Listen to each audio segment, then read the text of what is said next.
चलें बेटा, अस्सलाम वालेकुम वरहमतुल्लाह। तो जहाँ पे हमने कल ऑस्मोटिक प्रेशर को छोड़ा था वहीं से हम कंटिन्यू करेंगे, ठीक है।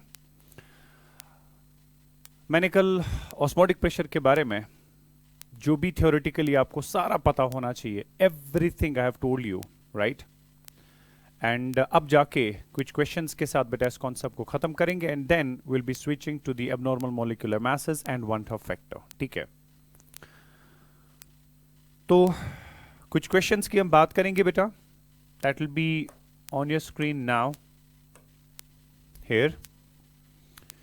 Question says equal volumes of 0.1 molar urea and 0.1 molar glucose are mixed. The mixture will have, right, lower osmotic pressure than the individuals, same osmotic pressure, right beta, than the individuals. Then we have higher osmotic pressure and none of the above. देखो बेटा, आपने जिन दो solutions को mix किया हुआ है उनमें से एक भी है 0.1 मोलर और दूसरा भी है बेटा 0.1 मोलर, राइट। जब दोनों आपके पास 0.1 मोलर 0.1 मोलर सॉल्यूशंस होंगे, जाहिर सी बात है बेटा इनको मिक्स करने के बाद जो आपका ऑस्मोटिक प्रेशर होगा, ठीक है, अगर आप देखना भी चाहें इन कंपैरिजन टू, चूंकि पहले तो आपको पता ही नहीं है पहले किसका ऑस्मोटिक प्रेशर क्या है, राइट। लेकिन अगर आप कंपैरेटिवली देखना चाहें बेटा, जब आप सेम कॉन्सेंट्रेशन वाले सॉल्यूशंस को मिक्स करोगे तो आपके पास कॉन्सेंट्रेशन जो होगा that will remain the same. Concentration पे तो कोई फर्क नहीं पड़ेगा, इजंट दैट बेटा। जब कॉन्सेंट्रेशन आपका सॉल्यूशन में सेम रहा, मिक्सचर में भी सेम रहा जो कि पहले था, क्योंकि टेम्परेचर की तो बात ही नहीं हो रही है, ऑस्मोटिक प्रेशर कॉन्सेंट्रेशन और टेम्परेचर पे डिपेंड करता है। तो एक सॉल्यूशन भी 0.1 मोलर, दूसरा सॉल्यूशन भी 0.1 मोलर, राइट। दोनों सॉल्यूशंस को आपने आपस में मिक्स कर दिया, क्योंकि सॉल्यूशन की कॉन्सेंट्रेशन पे कोई फर्क ही नहीं पड़ रहा है। तो इस वजह से बेटा आपको ये याद रखना है कि ऑस्मोटिक प्रेशर जो होगा उस पर कोई फर्क नहीं पड़ेगा। Is that part clear? तो मिक्सचर जो आपके पास होगा बेटा उसका ऑस्मोटिक प्रेशर भी वही रहेगा जो आपके पास इंडिविजुअल सॉल्यूशंस का था, because there will be no change in the concentration, so it has to be same osmotic pressure. Then we talk about the next slide here. Question आपके पास है, a 5% mass by volume solution of cane sugar यानी कि sucrose, molecular mass 342, is isotonic with 1% mass by volume solution of substance X। आपको उस substance का molecular mass पूछा गया है, ठीक है बेटा। So 5% solution cane sugar का है, it is isotonic with 1% solution of substance X।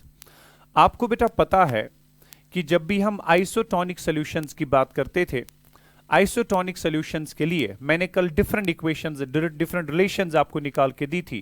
एक रिलेशन आपके पास थी बेटा W1 divided by M1, right बेटा। Then we have W1 divided by M1 V1 that into we have T1, right, that was equal to W2 divided by M2 into we have T2 V2, ठीक।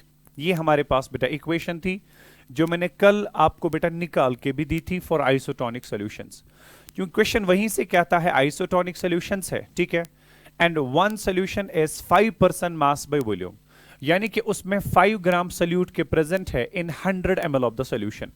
एक बात आपको यहां से बेटा निकालनी है कि अगर ये मेंशन भी नहीं करता कि सॉल्यूशन की कौन सी परसेंटेज है, it is it mass percentage, is it mass by volume, is it volume by volume, अगर ऑस्मोटिक प्रेशर वाले क्वेश्चंस में कभी भी मेंशन्ड ना हो कि सॉल्यूशन जो है उसकी कौन सी परसेंटेज वहां पे दी है, तो वहां पे प्लीज मेंशन करिएगा, याद रखिएगा। You will assume that percentage to be always mass by volume, right बेटा। You will assume that percentage always to be mass by volume.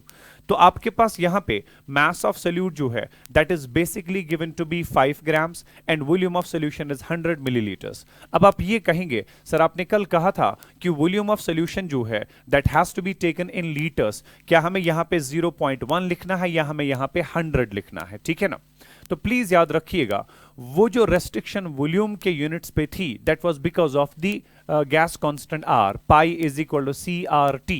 चूंकि R में वहां पे जब हम R का वैल्यू लेते थे 0.082 लीटर एटमॉस्फेयर, वहां पे वॉल्यूम का यूनिट जो है जरूरी करके लीटर्स में लेना था। क्योंकि आइसोटोनिक सॉल्यूशंस में वो R कैंसल आउट हो जाता था, तो आपके पास तो अब R बचा नहीं, तो R की वो रेस्ट्रिक्शन भी नहीं बची। आप यहाँ पे वॉल्यूम जो है बेटा उसको आराम से मिलीलीटर्स में ले सकते हो, उसमें कोई प्रॉब्लम नहीं है।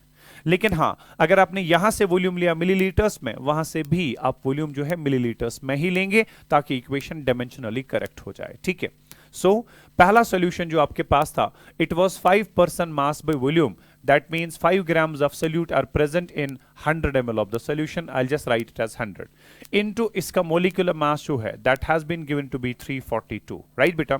चूंकि टेम्परेचर की बात ही नहीं हो रही है, so you will assume the temperature to be constant, that will be equal to 1% solution mass by volume.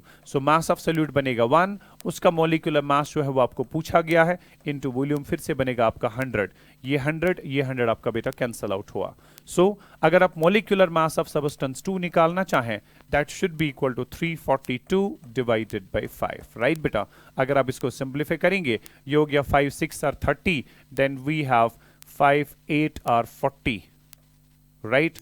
Then we have 5 4 are, it has to be 68.4, मामला खत्म, राइट? ये आपके पास बेटा आइसोटोनिक सॉल्यूशंस थे, और इन आइसोटोनिक सॉल्यूशंस में एक का मोलिकुलर मास दिया था, दूसरे का मोलिकुलर मास निकालना था। मैंने कल आपको समझा दिया था बेटा इसमें आप कौन सा सेट ऑफ इक्वेशंस यूज करेंगे। We the next one, insulin is dissolved in a suitable solvent and the osmotic pressure pi of solution of various concentrations, लेकिन concentration इसने लिया है ग्राम पर सेंटीमीटर क्यूब में, this is centimetre raise to power 3, right? Gram per centimetre cube में is measured at 20 degree Celsius, ये zero आपके पास यहां पे ऊपर है, is measured at 20 degree Celsius. The slope of a plot of pi against C is found to be this much। आपको molecular mass of insulin निकालना है, ठीक है बेटा? अब जब हम मोलिकुलर मास ऑफ इंसुलिन निकालने की कोशिश करेंगे यूजिंग ऑस्मोटिक प्रेशर, आपको पता है बेटा कि जो हमारे पास इक्वेशन हुआ करती है ऑस्मोटिक प्रेशर की, that is pi is equal to, right? क्योंकि यहां पे इसने कॉन्सेंट्रेशन कौन सी दी है, ग्राम्स पर सेंटीमीटर क्यूब वाली, तो मेरे पास बेटा ग्राम्स वाली कॉन्सेंट्रेशन टर्म ये थी, इट वाज बेसिकली CRT, मगर C को आप लिखते थे N by V into we have RT, मगर यहां पे हमें मोलर कॉन्सेंट्रेशन नहीं है, यहां पे हमें ग्राम पर सेंटीमीटर क्यूब कॉन्सेंट्रेशन है, so I will be taking it as W, right? Then we have RT divided by then we have W divided by M, है ना? मास बाय मोलर मास, वही तो होते हैं number of moles, into we have बेटा V, right? But this V again continues to be in litres. Is that part clear? Now comes the point कि आपके पास बेटा ऑस्मोटिक प्रेशर जो है वो पाई दिया हुआ है, right?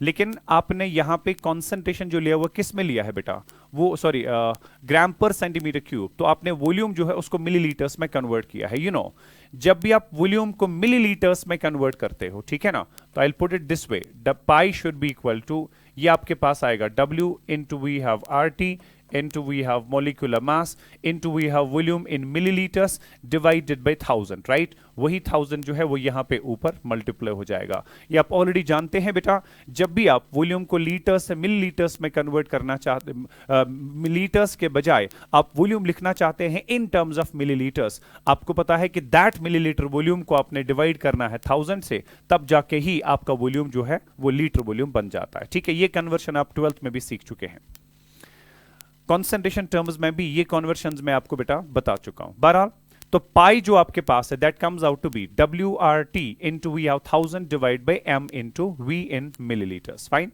Now see, insulin is dissolved in a suitable solvent and the osmotic pressure of solution of various concentrations is measured at 20 degree Celsius. osmotic pressure different concentrations के लिए evaluate किया गया, मगर कौन सी concentration, W by V, right? mass by volume, mass by volume, क्योंकि उसने दिया है ना यूनिट कौन सा, ग्राम पर सेंटीमीटर क्यूब, क्योंकि आपको पता है कि millilitre volume is also called as centimetre cube volume. So इसने बेटा कौन सी कॉन्सेंट्रेशन के अगेंस्ट पाई को प्लॉट किया है, he has plotted pi against W by V concentration, right? W by V concentration, gram per centimeter cube concentration. The slope of the plot of pi against C is found to be this much. यानी कि वो क्या कर रहा है बेटा, वो इस इक्वेशन में ये W by V जो है इसको C लिख रहा है, ठीक है? देन हमारे पास क्या बचा बेटा, RT into we have 1000 divided by molecular mass of solute. Is that part clear? Now what is he saying is that the slope of plot of pi against C, तो पाई को against सी हमने plot करना है। तो अगर मैं यहां पे पाई को अगेंस्ट सी प्लॉट करूं बेटा, तो आपके पास आर जो है दैट्स ऑलरेडी कांस्टेंट, टेम्परेचर इसने ऑलरेडी लिया हुआ है कांस्टेंट, मोलिकुलर मास भी सबस्टेंस का होता है कांस्टेंट, 1000 भी होता है बेटा कांस्टेंट, ये पूरी टर्म जो आपके पास है ये आपके पास कांस्टेंट है। So R into T into 1000 divided by M जो है ये सारा कांस्टेंट है बेटा, and pi is being plotted against concentration. अगर ये सारा कांस्टेंट है तो हमारे पास हाँ ये इक्वेशन बन of the type y is equal to K into x, isn't that, because एक वेरिएबल मेरे पास है पाई और दूसरा वेरिएबल बेटा मेरे पास है कॉन्सेंट्रेशन, राइट। तो यहां पे मैंने पाई को प्लॉट करना है as a function of c, तो ये मेरे पास बेटा सारा कांस्टेंट है, so y comes out to be equal to K x. It is basically the equation of this particular form. और जब आप इस फॉर्म में पाई को प्लॉट करोगे as a function of C, you know कि इसका ग्राफ जो हुआ करता है बेटा, इस इक्वेशन का ग्राफ जो होता है जब आप y को प्लॉट करोगे as a function of x, तो आपके पास ग्राफ जो है बिल्कुल स्ट्रेट लाइन आएगा, ठीक है, straight starting from the origin. और इस ग्राफ का स्लोप जो आपको बेटा है that has been given, right? So now this is basically pi as a function of concentration in the units of gram per centimeter cube, isn't that? This in the units of gram per centimeter cube. इसके slope का value जो है that has been given in the question. Slope is equal to 4.65 into 10 to the power minus 3, right? तो यहाँ पे जो आपके पास slope है बेटा that is 4.65 into we have 10 to the power minus 3. ये तो slope का value दिया गया है। क्वेश्चन आपसे पूछता है बेटा आप बताइए इस पर्टिकुलर सॉल्यूशन में जो सोल्यूट आपने इंसुलिन लिया था उसका मॉलिक्यूलर मास कितना होगा। Is that part clear? Now let's get back और क्वेश्चन को कंप्लीट करेंगे बेटा। अगेन क्वेश्चन पढ़ लीजिएगा। Insulin is dissolved in a suitable solvent and the osmotic pressure of the solutions of various concentrations is measured at 20 degrees Celsius. The slope of a plot of pi again C is found to be this much. आपको molecular mass of insulin निकालना है। आपको पता है बेटा जब आप इस पर्टिकुलर इक्वेशन का ग्राफ देखते हैं ये एक का k जो है बेटा इट ऑलवेज रिप्रेजेंट स्लोप, और स्लोप यहां पर हमारे पास किसके बराबर है? That is equal to R into T into 1000 divide by molecular mass, right. क्योंकि आपने इक्वेशन से देखा बेटा कि हमारे पास स्लोप जो है that is basically equal to R into t into we have 1000 divide by molecular mass of solute। Question ने हमसे पूछा है बेटा आप molecular mass of solute calculate करिएगा। सो अगर मुझे यहां पे molecular mass of solute calculate करना है that has to be equal to r into t into 1000 divided by 4.65 into we have 10 to the power minus 3। Is that part clear? अब जाके बस मोलिकुलर मास इवैल्यूएट करना है और बाकी सारी टर्म्स को बेटा वैल्यू सब्स्टिट्यूट करना है। So molecular mass of insulin should be equal to R, आपको पता है दैट इज गैस कांस्टेंट, इसका वैल्यू आप कितना लेते हो बेटा? That is 0.082, right, litre atmosphere per kelvin per mole, into temperature आपको दिया था 20 डिग्री सेल्सियस, मगर आपको पता है टेम्परेचर हमेशा केल्विन पे लेना पड़ता है। 20 डिग्री सेल्सियस जो है वो बनेगा आपका बेटा 293 kelvin, right, into we have 1000 into we have 1000 divided by this is 4.65 into we have 10 to the power minus 3, right? ये 10 to the power minus 3 बेटा ऊपर आएगा, ये आपका बनेगा 10 to the power plus 3। Fine, अब जाके बस एक सिंपल कैलकुलेशन बची है, बाकी आपके पास बेटा वहां पे ऑप्शंस दिए हुए थे, आपके पास सारे ऑप्शंस मौजूद हैं। Just try to solve the question from here onwards, आप आराम से बेटा अपना क्वेश्चन जो है वो सॉल्व कर सकते हैं, ठीक है। सो that was something about a very special question कि ऑस्मोटिक प्रेशर जो है बेटा ग्राफिकल कॉन्सेप्ट से कैसे निकाला जा सकता है, और मैंने इसका ग्राफ भी आपको समझा दिया कि ये इक्वेशन में ग्राफ किस तरह का होगा, ठीक है ना। So that was about one more question on the osmotic pressure. I will be moving to the next one here. Question says an aqueous solution of sucrose, right, having a concentration of 34.2 gram per liter has an osmotic pressure of 2.38 atm at 17 degrees Celsius. For an aqueous solution of glucose to be isotonic with this solution, its concentration should be, right? लेकिन concentration किस में दी है बेटा? ग्राम पर litre में, right? तो आपको पता है कि ऑस्मोटिक आइसोटोनिक सॉल्यूशंस के लिए अभी हमने देखा था इक्वेशंस क्या थी? W1T1 divided by M1V1 that should be equal to W2T2 divided by M2V2, right? अब इन्होंने इस बारी जो कॉन्सेंट्रेशन का यूनिट दिया है दैट इज बेसिकली ग्राम पर लीटर। तो इन्होंने इसका वैल्यू दिया है W divided by V, because this is grams per litre, right.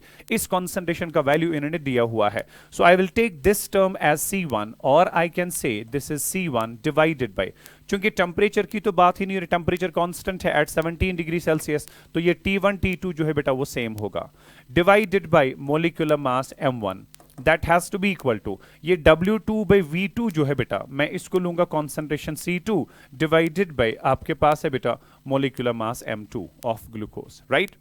So question says for an aqueous solution of glucose to be isotonic, आप बताइए उसकी कॉन्सेंट्रेशन क्या होनी चाहिए, यानी कि आपको यहां पे बेटा C2 का वैल्यू निकालना पड़ेगा। Is that part clear? तो यहां पे अगर हम C2 का वैल्यू निकालेंगे that should be simply equal to C1M2 divided by M1, where C1 is the concentration of solution of substance 1, so उसकी concentration दी है 34.2 gram per liter, right, multiplied by molecular mass of substance 2, glucose का molecular mass आपको पता है बेटा that is 180, divided by molecular mass of substance 1, right। अगर आप यहां पे इसको बेटा कंप्लीट भी करना चाहें, C2 आपके पास आएगा C1 concentration 1, I think that was 34.2 grams per liter, multiplied by molecular mass of substance 2, that was glucose, so go 180 grams per mole, right। Then we have got beta next divided by the molecular mass of sucrose, that is 342 grams per mole,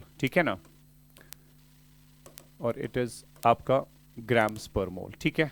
तो ये ग्राम पर मोल, ये ग्राम पर मोल आपका cancel out हुआ, 34.2 divide by 342, right बेटा, ये आपका आएगा 0.1, so it should be equal to 0.1 multiplied by 180, लेकिन इसका यूनिट रहेगा बेटा grams per litre, C2 should be equal to 18 grams per litre. Fine, आप जरा ऑप्शंस देख लीजिएगा please.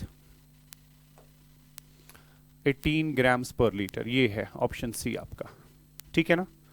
So that was about osmotic pressure, और जनरली उस पर क्वेश्चंस किस तरीके से आपसे आपके साथ बेटा शेयर किए जा सकते हैं, आपको पूछे जा सकते हैं, उसके बारे में हमने बात की है।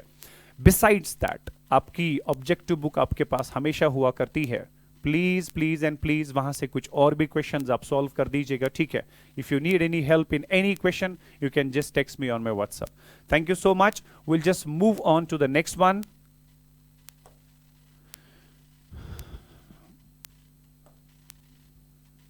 I'll be talking about the abnormal molecular masses and One Top factor.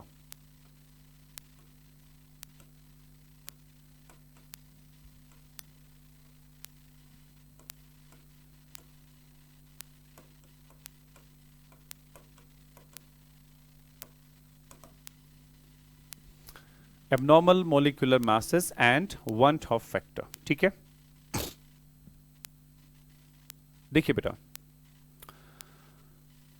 कई बार ऐसा होता है कि जो आपने सोल्यूट सॉल्वेंट में डिसॉल्व करके सॉल्यूशन बना दिया, तो वो सोल्यूट पार्टिकल्स कभी कभी आपस में एसोसिएट हो जाते हैं और वहां पे number of moles of solute कम हो जाते हैं इन द सॉल्यूशन। कभी कभी यही सोल्यूट के पार्टिकल्स डिसोसिएट हो जाते हैं, एक एक पार्टिकल दो दो तीन तीन चार चार पार्टिकल्स प्रोड्यूस करने लगता है, जिसकी वजह से number of particles of solute solution में बढ़ जाते हैं। And many a times there occurs either no association or dissociation of solute. उससे क्या होगा, जब वहां पे बेटा एसोसिएशन या डिसोसिएशन ऑफ सोल्यूट हुआ तो number of moles of solute change हुए।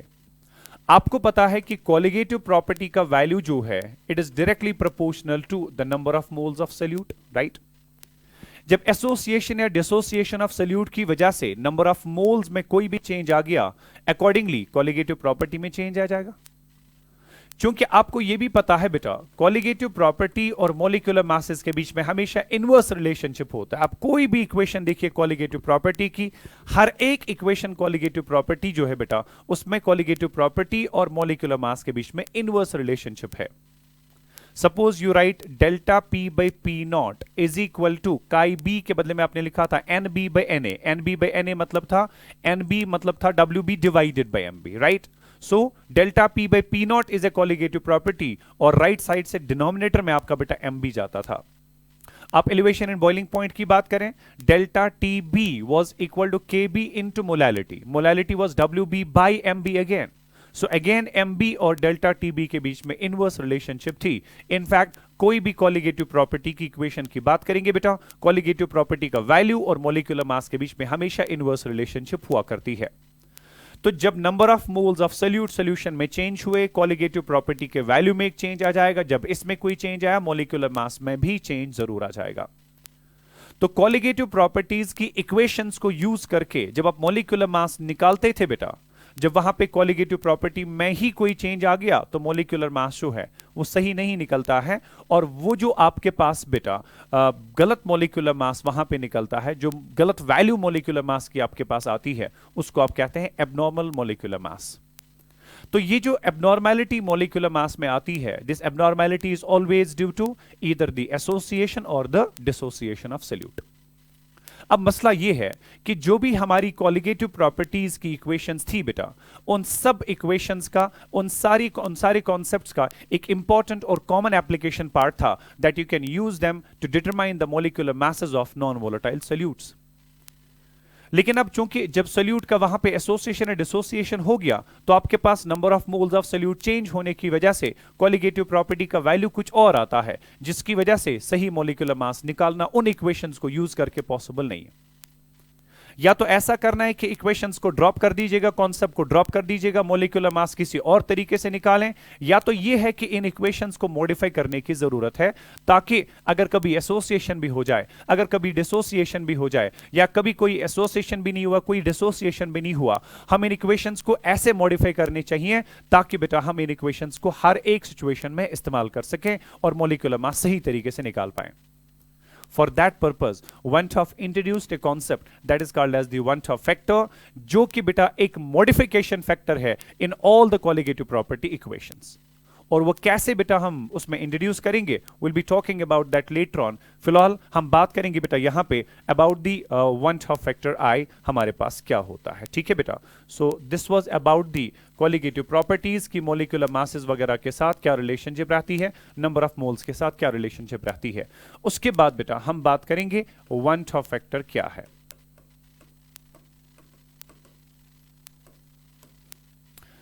वन टॉप फैक्टर को बेटा स्मॉल आई से रिप्रेजेंट किया जाता है, and this van't Hoff factor i is defined as the ratio of the experimental value of colligative property, which is also called as the observed value of colligative property, to that of the theoretical value of colligative property. ठीक है, to that of the theoretical value of colligative property. अब मसला है कि ये जो experimental और theoretical होता है बेटा, ये कौन से कॉलिगेटिव प्रॉपर्टीज के वैल्यूज हुआ करते हैं। फाइन, देखिए जो भी आपके पास कॉलिगेटिव प्रॉपर्टीज की इक्वेशंस हैं, for example I talk about the elevation in boiling point as a colligative property, you would write that as WB divided by MB into we have 1000 divided by WA। ठीक है, बात बहुत simple है। मुझे नहीं पता था कि मैंने कौन सा सोल्यूट डिसॉल्व किया, मैं उसका कुछ अमाउंट उठा के सोल्यूशन सॉल्वेंट में डाल के सोल्यूशन बना लेता था।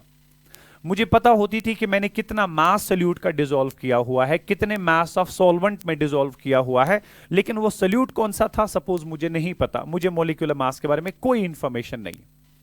चूंकि एक सॉल्वेंट का केबी तो कांस्टेंट होता है, ठीक है ना, तो जब ये कांस्टेंट हुआ, ये मुझे पता है कि मैंने कितना वहां पे बेटा डिसॉल्व कर दिया, ये WA का वैल्यू जो है मास ऑफ सॉल्वेंट हमें पता होती है, तो ये डेल्टा TB का वैल्यू जो है बेटा इस इक्वेशन से निकलना इस वक्त पॉसिबल नहीं है।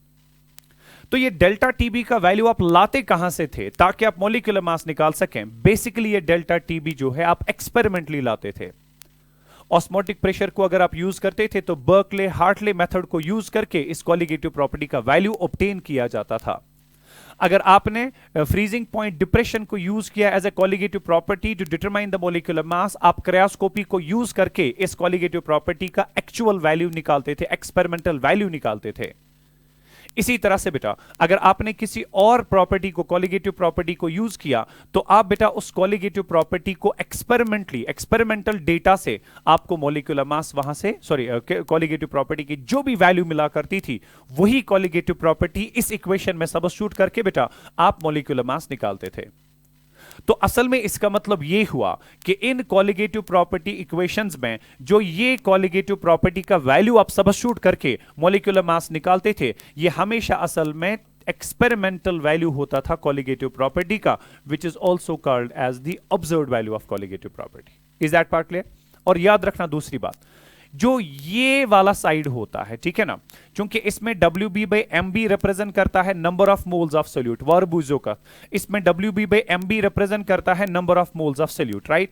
तो अगर ये मेरे पास बेटा number of moles of solute है और मैं इसके बदले में सीधा NB लिख रहा हूं, सपोज मुझे कभी ये पता है कि मैंने इतने number of moles of solute को डिसॉल्व किया, सो जितने भी नंबर ऑफ मोल्स मैंने डिसॉल्व किए, ठीक है, नंबर ऑफ कितने अमाउंट ऑफ सॉल्वेंट में डिसॉल्व किए वो भी मुझे पता है बेटा, केबी भी तो हमें पता ही होती है।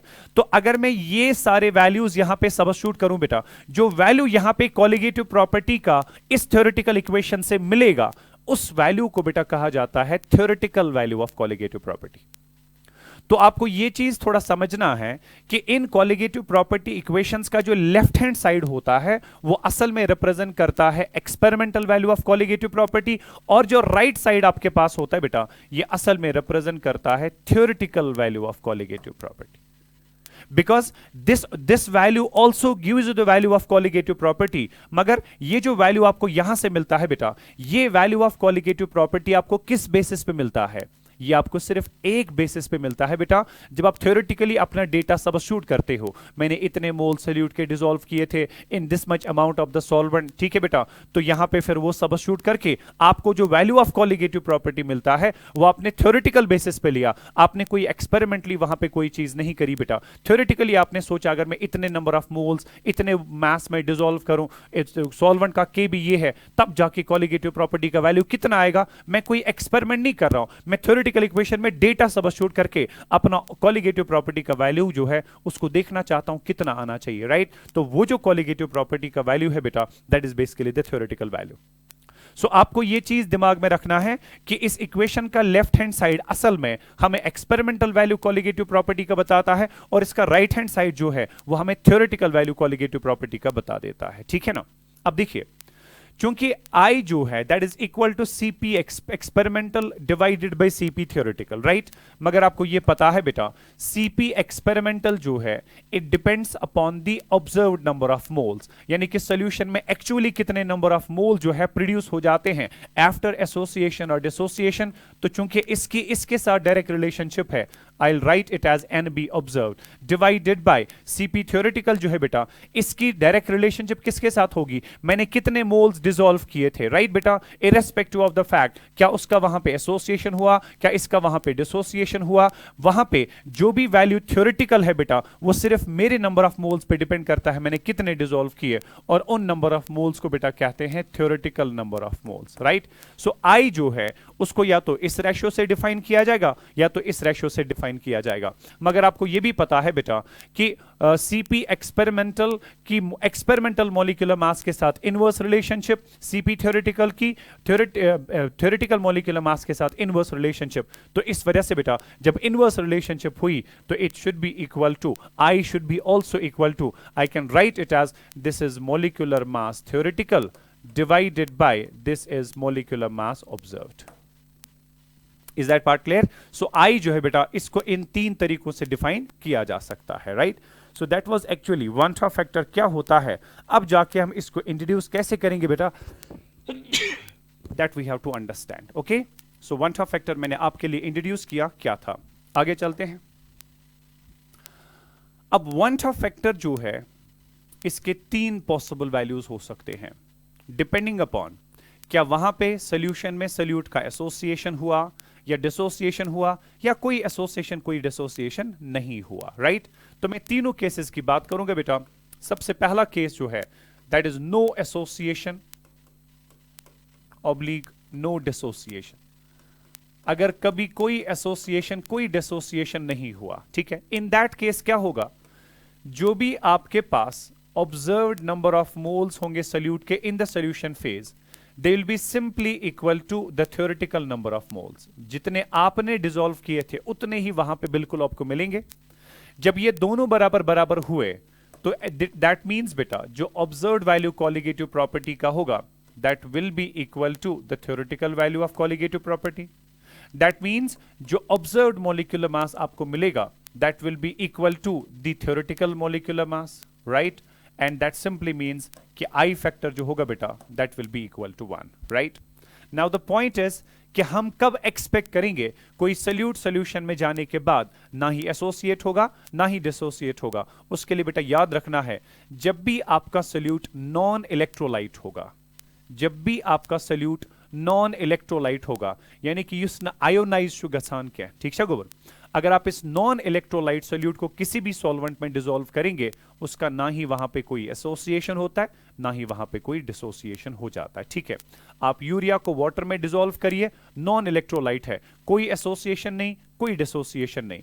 आप ग्लूकोज को वाटर में ले लीजिएगा, कोई एसोसिएशन नहीं, कोई डिसोसिएशन नहीं। सक्रोज की बात करेंगे, नॉन इलेक्ट्रोलाइट लिया जाता है। नैप्थलीन की बात करेंगे, नॉन इलेक्ट्रोलाइट लिया जाता है। बात समझ रहे हो बेटा? तो ये सारे हमारे पास जो है they are the non electrolytic solutes, और इन सब के लिए आई फैक्टर जो होता है that is equal to 1। So I talk about urea, I talk about sucrose, I talk about glucose, right. ये सारे जो आपके पास है बेटा they are the non electrolytes, और इनके लिए आई फैक्टर जो होता है that's always equal to 1, right. उसके बाद बेटा हम दूसरी बात करेंगे, that is if solute undergoes dissociation, if solute undergoes dissociation।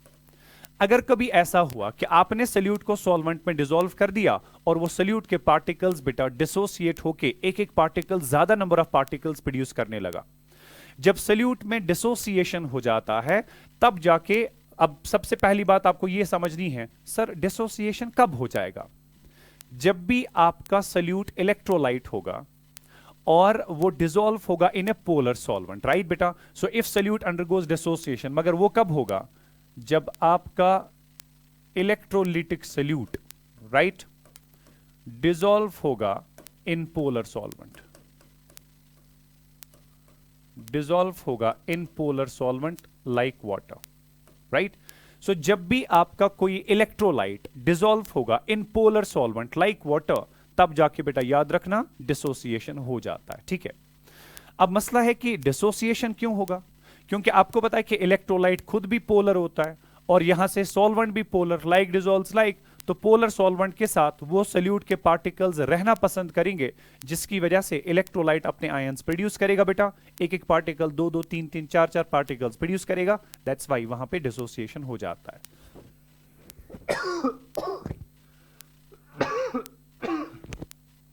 अब जाके बेटा बात करते हैं कि आपके पास आई फैक्टर जो है उसका क्या वैल्यू रह सकता है, लेकिन यहां पे फिर से दो पॉसिबिलिटीज अराइज होती है। Number 1 is for 100% dissociation. अगर कोई इलेक्ट्रोलाइट ऐसा है जो सॉल्यूशन में जाने के बाद 100% डिसोसिएट हो जाता है, तो प्लीज रिमेंबर उसके लिए आई फैक्टर जो होता है that's always equal to n। अब मसला यह है कि n क्या है? This n represents the number of particles produced by the dissociation of a single electrolyte particle, ठीक है ना बेटा। फॉर एग्जाम्पल, अगर आप NaCl को वाटर में डिसॉल्व कर देते हैं, ये वहां पे बेटा एक एक पार्टिकल इसका 2 2 पार्टिकल्स प्रोड्यूस करता है। क्योंकि एक पार्टिकल इलेक्ट्रोलाइट का सॉल्यूशन में डिसॉल्व होने के बाद कितने पार्टिकल्स प्रोड्यूस करेगा वो उसका n वैल्यू बनता है। तो NaCl के लिए n वैल्यू है 2, that means इसका I वैल्यू जो होगा बेटा that will be also equal to 2। Is that part clear? Now the point is sir कैसे इसका I वैल्यू 2 होगा? क्योंकि आपने अभी देखा बेटा I जो आसम बराबर NB observed divide by NB theoretical, right? जब आपने बेटा 1 मोल NaCl का सपोज डिसॉल्व किया,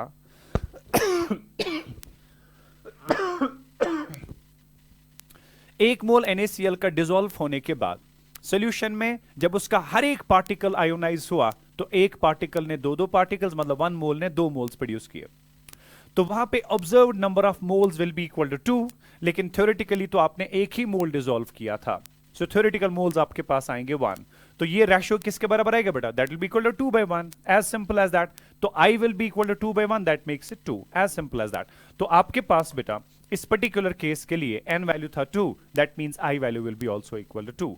लाइकवाइज बेटा अगर हम बात करेंगे सपोज मैग्नीशियम सल्फेट की, ठीक है ना, तो ये मैग्नीशियम सल्फेट जब पानी में जाता है बेटा क्या क्या देता है? it gives you Mg2 positive plus we have SO4 2 negative. इसका एक पार्टिकल एक और एक दो फिर से पार्टिकल्स प्रोड्यूस कर गया, तो इसका n वैल्यू बनेगा 2 और इसका I वैल्यू जो आपके पास होगा बेटा वो भी 2 बनेगा. Is that part clear?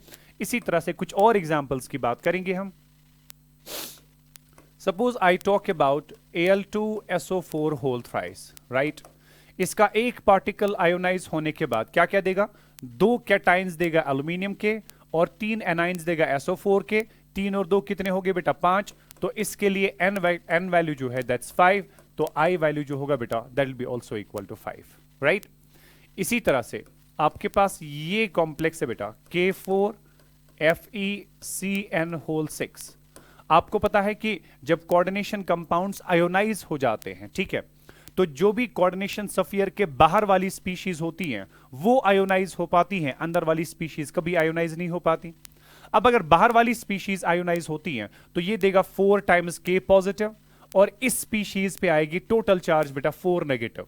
तो 4 पार्टिकल्स इसके, एक पार्टिकल इसका, कितने हो गए? 5 पार्टिकल्स. इसका n फैक्टर 5, तो इसका I फैक्टर जो होगा बेटा that will be also equal to 5, right. ये तो वो केसेस हुए जहां पे 100% बेटा डिसोसिएशन हो जाता है. मगर अगर कभी पार्शियल डिसोसिएशन हुआ तो क्या होगा? ठीक है, फॉर पार्शियल डिसोसिएशन, जैसे आपके पास वीक इलेक्ट्रोलाइट्स होते हैं, यू नो कि वीक इलेक्ट्रोलाइट जो ही सोल्यूशन में जाता है बेटा वो कभी भी 100% आयोनाइज नहीं होता, वो पार्शियली आयोनाइज हो जाता है. और अगर वो पार्शियली आयोनाइज हुआ तो याद रखना उसका I फैक्टर जो होता है that is less than n, right.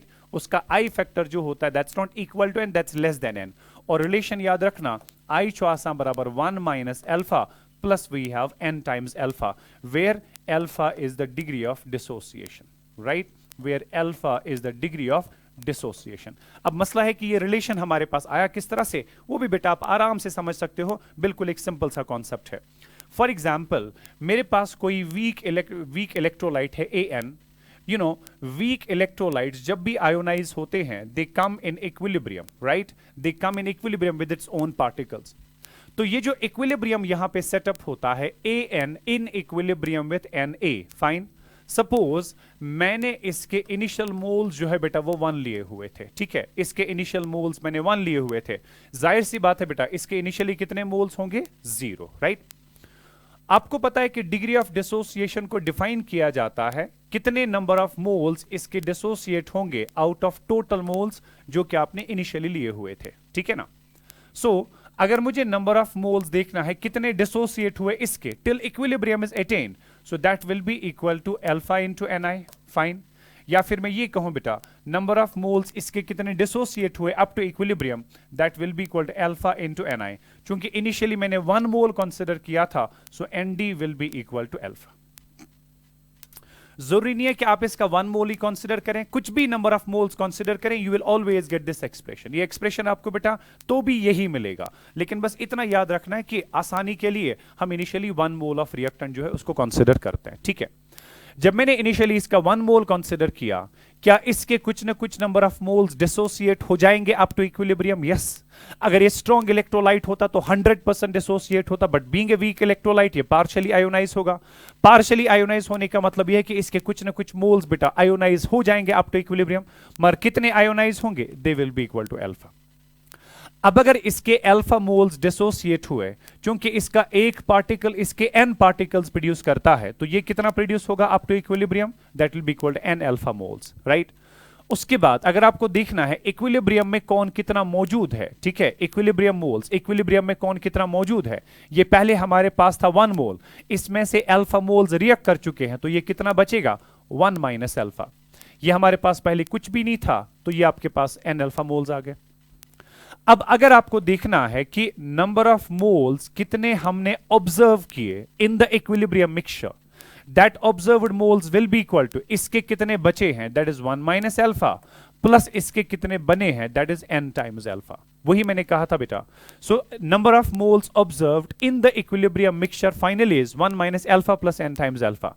मगर आपको पता है I को डिफाइन किया जाता है as the observed number of moles divided by the theoretical number of moles, right?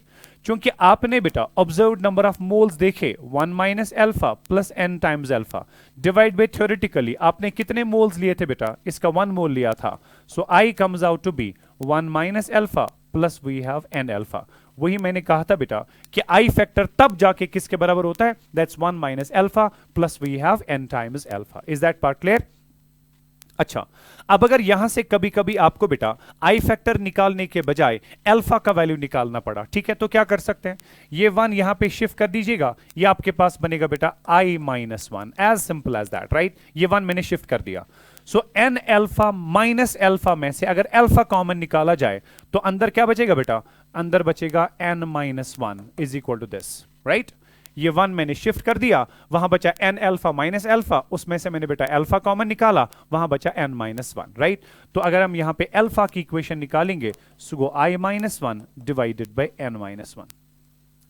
तो कभी कभी बेटा आपको वन टॉप फैक्टर के क्वेश्चंस में डिग्री ऑफ डिसोसिएशन पूछा जाता है, कभी डिग्री ऑफ डिसोसिएशन वहीं से दिया गया, आपको आई फैक्टर जो है बेटा उसको निकालना पड़ता है, राइट? और कभी कभी डिग्री ऑफ डिसोसिएशन के बजाय परसेंटेज डिसोसिएशन पूछा जाता है। आपको पता ही है कि डिग्री ऑफ डिसोसिएशन के बदले में अगर परसेंटेज डिसोसिएशन पूछा जाए, परसेंटेज डिसोसिएशन कैसे लिखते हैं? कितने डिसोसिएट हुए, डाउट डिवाइड बाय टोटल कितने थे, मल्टीप्लाइड बाय 100, क्योंकि ये रेशियो अल्फा के बराबर होता है। सो अगर आपको डिग्री डिसोसिएशन के बजाय परसेंटेज डिसोसिएशन निकालना होगा तो इस रेशियो को 100 से मल्टीप्लाई करना पड़ता है, मतलब अल्फा को 100 से मल्टीप्लाई करना पड़ेगा।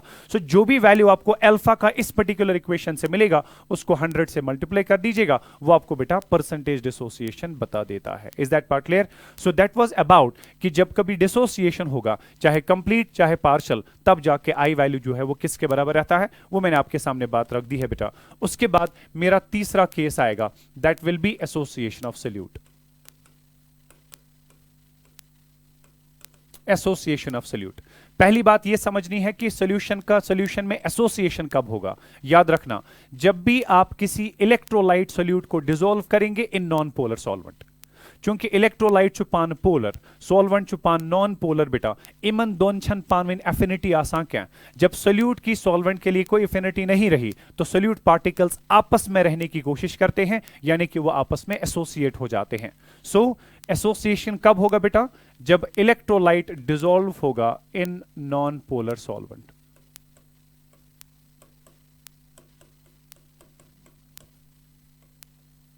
हो गया, पहली बात तो ये होगी।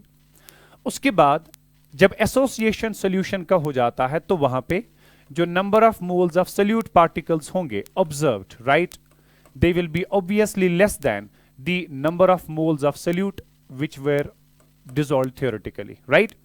क्यों? क्योंकि जब वहां पे एसोसिएशन हो गया, दो तीन तीन पार्टिकल्स आपस में कंबाइन होके एक एक पार्टिकल बना गए, तो जितने मोल्स आपने थ्योरेटिकली डिसॉल्व किए थे बेटा, उससे नंबर ऑफ मोल्स एक्सपेरिमेंटली कम अवेलेबल रहेंगे। So N B observed will be less than N B theoretical. जब N B observed N B theoretical से कम रहा तो जाहिर सी बात है बेटा, जो सी पी ऑब्जर्व्ड होगा that will be less than the C P theoretical, right? जब C P observed C P theoretical से कम रहा तो मॉलिक्यूलर मास जो ऑब्जर्व्ड होगा that will be greater than the theoretical molecular mass, because इनके बीच में इनवर्स रिलेशनशिप होता है। और आई फैक्टर जो है which was equal to CP observed by CP theoretical, right? तो चूंकि सीपी ऑब्जर्व्ड कम है so I will be actually less than 1। I का वैल्यू जो होगा बेटा वो लेस देन 1 होगा when it comes to the association of solute. अब यहां पर भी हमारे पास दो केसेस हैं।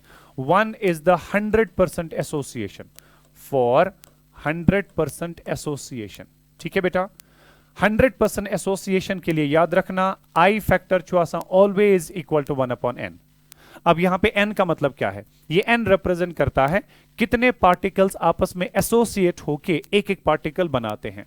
फॉर एग्जाम्पल, अगर डाइमेराइजेशन होता है, राइट, डाइमेराइजेशन मींस जब जो दो पार्टिकल्स आपस में कंबाइन होके सिर्फ एक पार्टिकल बनाते हैं, डाइमेराइजेशन के लिए n वैल्यू होता है 2, मगर आई श्वासन जिगर 1/2, राइट?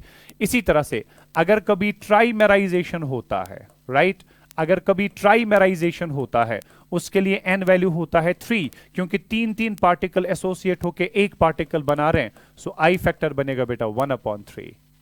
इसी तरह से अगर कभी टेट्रामेराइजेशन हो गया, ठीक है, टेट्रामेराइजेशन मींस अगर चार चार पार्टिकल्स बेटा आपस में एसोसिएट हो गए तो n वैल्यू विल बी 4, मगर i जो होगा बेटा दैट विल बी 1/4। लेकिन अगर 100% एसोसिएशन होता है, लेकिन अगर ऐसा हुआ बेटा कि वहां पे पार्शियल एसोसिएशन होता है, ठीक है,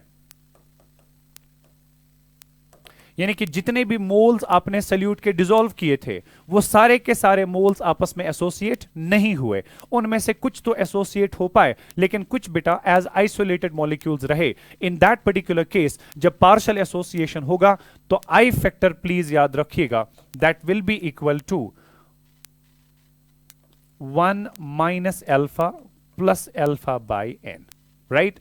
1 minus alpha plus alpha by n, ये हमारे पास बेटा तब जाके आई फैक्टर रहा करता है। अब अगर आपको ये समझना है कि ये आई फैक्टर बेटा किस तरह से आ गया, तो हमारे पास बिल्कुल वैसा ही डेरिवेशन स्टेप रहेगा जैसे आपने किया था। For example n particle solute के आपस में एसोसिएट होके ए पार्टिकल बेटा ए एन का बनाते हैं, राइट।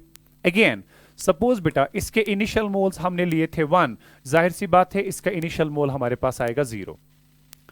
लेकिन उसके बाद जब हमने बेटा इस ए को देखा, ये आपस में वहां पे पार्शियली एसोसिएट हो रहा था, ठीक है ना, तो यहां पे हम डिग्री ऑफ एसोसिएशन डिफाइन कर सकते हैं, उसको फिर से अल्फा लिखा जाता है। डिग्री ऑफ एसोसिएशन फिर से अल्फा लिखा जाता है। It basically is defined as number of moles कितने एसोसिएट हुए divided by total moles taken, that was initial moles, right. So number of moles कितने यहां पे एसोसिएट हुए that will be equal to alpha into ni, चूंकि ni हमारे पास बेटा 1 मोल था, so number of moles which associate is again equal to alpha. मान लीजिए इनिशियल में से कुछ नंबर ऑफ मोल्स बेटा एसोसिएट हुए, let that number of moles is equal to alpha. अब मैं ये देखना कि ये कितना बनेगा। जब इसके n मोल्स एसोसिएट हो जाते हैं इसका 1 मोल बनता है। जब इसका 1 मोल एसोसिएट हुआ ये कितना बनेगा 1/n मोल्स। जब इसके अल्फा मोल्स एसोसिएट हुए ये कितना बनेगा 1/n मल्टीप्लाइड बाय अल्फा, सुई गो बेटा alpha by n moles. Is that part clear? तो जब इसके अल्फा मोल्स एसोसिएट हुए उसके अल्फा बाय n मोल्स बन जाते हैं। उसके बाद आप इक्विलिब्रियम मोल्स देखते हैं किसके कितने मौजूद हैं। इसका 1 मोल था पहले, लेकिन अल्फा उसमें से खर्च हुआ तो ये बचा बेटा 1 माइनस अल्फा। ये तो पहले कुछ था ही नहीं, लेकिन ये बन चुका है अल्फा डिवाइडेड बाय n। उसके बाद आप टोटल कितने मोल्स ऑब्जर्व करते हैं in the equilibrium mixture, that will be equal to 1 minus alpha plus we have alpha by n। ये तो ऑब्जर्व्ड नंबर ऑफ मोल्स हुए। लेकिन अगर आप आई वैल्यू निकालना चाहते हैं, आई वैल्यू आप कैसे डिफाइन करते हो? Observed number of moles divided by initial moles taken, right बेटा। So that will be equal to, या थ्योरेटिकल मोल्स वही होता है initial moles. So observed number of moles आपके पास हैं 1 minus alpha plus alpha by n whole divided by initial mole आपके पास था 1। So I will simply be 1 minus alpha plus alpha divided by n। Is that part clear बेटा? तो ये आपके पास जो है इसका एक्सप्रेशन रहता है कि आई फैक्टर हमने कैसे यहां पे निकाल दिया। और अगर आप यहां पे बेटा अल्फा वैल्यू निकालना चाहोगे, इस पर्टिकुलर इक्वेशन में से अल्फा वैल्यू निकालना चाहोगे, मैं माइनस अल्फा टर्म को वहां पे शिफ्ट करके प्लस अल्फा बनाऊंगा और प्लस अल्फा बाय एन वहां पे शिफ्ट करके माइनस अल्फा बाय एन बनाऊंगा। So I will write it as alpha minus alpha by N is equal to 1 minus I. ये प्लस आई यहां पे था, माइनस 1 माइनस आई बन गया, ठीक है ना। अब जाके बस इसमें से अल्फा कॉमन निकालिए, अंदर क्या बचेगा आपके लिए 1 minus 1 upon n is equal to 1 minus I, ठीक है ना। तो इसको मल्टीप्लाई करिए, ये बनेगा आपका n minus 1 divided by n। So alpha will be n minus 1 divided by n is equal to 1 minus i, right. या फिर alpha will be equal to ये ऊपर ये नीचे, that will be n times 1 minus i divided by n minus 1, राइट। ये हमारे पास बेटा डिग्री ऑफ एसोसिएशन जो है उसकी एक्सप्रेशन बनती है। और अगर आप परसेंटेज एसोसिएशन निकालना चाहेंगे बस इस टर्म को आपने 100 से मल्टीप्लाई करना पड़ेगा, राइट। अब मसला यह है कि यहां पे डेरिवेशन आपको बताना या डेरिवेशन आपको देना बेटा हमारी एक तरह की मजबूरी भी है, क्योंकि कभी कभी आपको जो डिग्री ऑफ एसोसिएशन है, डिग्री ऑफ डिसोसिएशन है, उनका कोई भी फॉर्मेट आपको इक्वेशन का पूछा जा सकता है। कभी आपको ये फॉर्मेट दिया गया, कभी आपको ये फॉर्मेट दिया गया, आपको पूछा जाएगा बेटा सही एक्सप्रेशन बताइए अल्फा की क्या होगी, सही एक्सप्रेशन बताइए वांटा फैक्टर की क्या होगी इन केस ऑफ एसोसिएशन। सिर्फ फाइनल एक्सप्रेशन की बात नहीं है, इनमें से कोई भी स्टेप जो है बेटा आपको दिया जाता है, ये सारे स्टेप्स जो है आप प्लीज अपने दिमाग में रख दीजिएगा, ठीक है। सो that was all about the one Hoff factor. हमारे पास बेटा क्या क्या रहता है in case of association and dissociation, right. बाकी इंशाल्लाह इसमें हमारे क्वेश्चंस बचे हैं, उन क्वेश्चंस के बारे में हम कल बात करेंगे। And tomorrow will be the last day for solutions इंशाल्लाह। Tomorrow is Sunday, it will be day after tomorrow now. Thank you so much, अल्लाह हाफिज।